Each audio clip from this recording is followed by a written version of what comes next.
우주에는 어떤 것들이 존재할까요?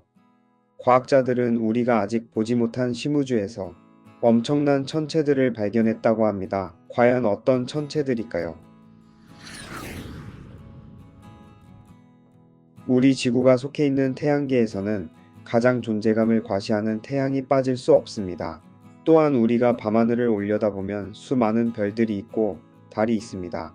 우주 공간으로 나가보면 수많은 행성들과 빛으로 자신을 뽐내는 여러 종류의 항성들, 그리고 수많은 은하계와 은하계를 감싸고 있는 성운들이 있습니다.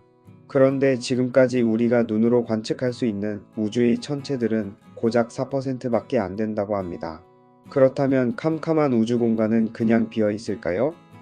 사실 우리 눈으로 보이지는 않지만 암흑에너지가 우주 공간 대부분을 차지하고 있습니다.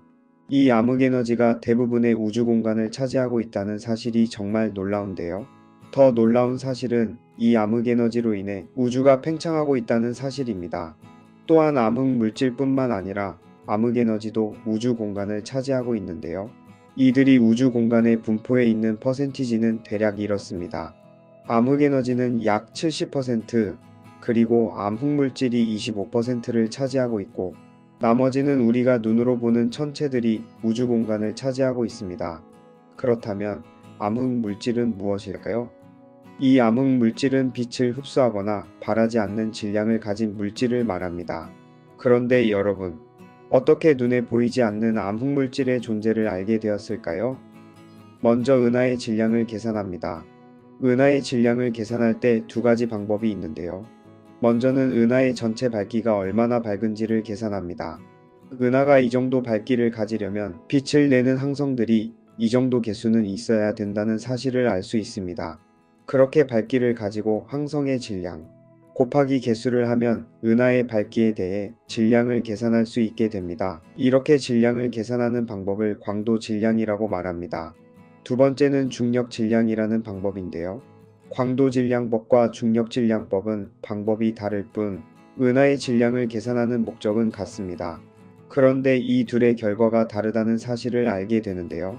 광도 질량법으로 계산한 은하의 질량보다 중력 질량법으로 계산한 질량이 최소 10배에서 100배까지 무겁게 계산된 것입니다.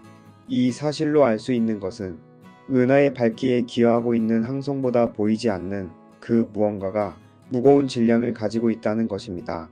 이 사실을 가지고 1933년 스위스의 천문학자인 프리츠 츠비키는 암흑물질에 대해 결정적인 발견을 하게 되는데요.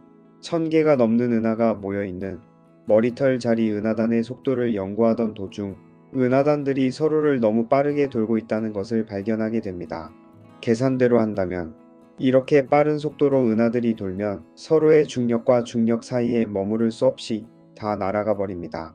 그런데 별들과 은하들이 날아가지 않고 안정적으로 중력의 궤도를 돌고 있다는 사실에 대해 분명 보이지 않는 어떠한 무거운 물질들이 빠르게 도는 별들과 은하들을 붙잡고 있음을 예상하게 됩니다. 이후 시간이 지나 전파 망원경을 이용해 우주의 은하를 찍게 되는데요. 그로 인해 은하의 가스 구름의 분포와 별의 분포, 그리고 행성과 별들의 속도까지도 다 관측하게 됩니다. 그런데 멀리 떨어진 은하와 은하단을 관측해보니 은하의 중심과 은하 끝자락에 있는 별들 모두가 동일하게 빠른 속도로 공전하는 것입니다. 이 결과로 분명히 눈에 보이지 않는 무거운 질량의 어떠한 물질이 은하와 별들을 붙잡고 있음을 확신하게 됩니다. 예전에는 눈에 보이지 않는 무거운 질량의 물질을 블랙홀 내지는 암흑 속에 숨어버린 별들이나 행성들이라고 생각했습니다. 그런데 이러한 별들이나 항성 또는 질량이 무거운 초거대 블랙홀이라 할지라도 우주를 꽉 채울 만한 질량이라 볼 수 없었던 것이죠. 그래서 이 보이지 않는 무거운 물질을 인비저블 메타로 명명하게 되었고, 이게 지금의 암흑물질로 불리게 된 것입니다. 이 암흑물질은 어떤 것도 상호작용을 하지 않습니다. 안개처럼 여러 물질들을 통과하는 특징이 있습니다. 그렇기 때문에 우리 인류가 만든 망원경이 아무리 성능이 좋아도 어떤 물질과도 상호작용을 하지 않는 암흑물질을 관측할 수 없는 것입니다. 그렇다면 암흑물질은 영원히 관측할 수 없는 것일까요? 현재 우리 인류는 암흑물질을 관측하지 못하지만 입자 가속기를 통해 힉스 입자를 발견한 것처럼 후에 입자 물리학자들의 연구를 통해 암흑 물질의 존재에 대해 증명해 낼 수 있지 않을까 기대해 봅니다.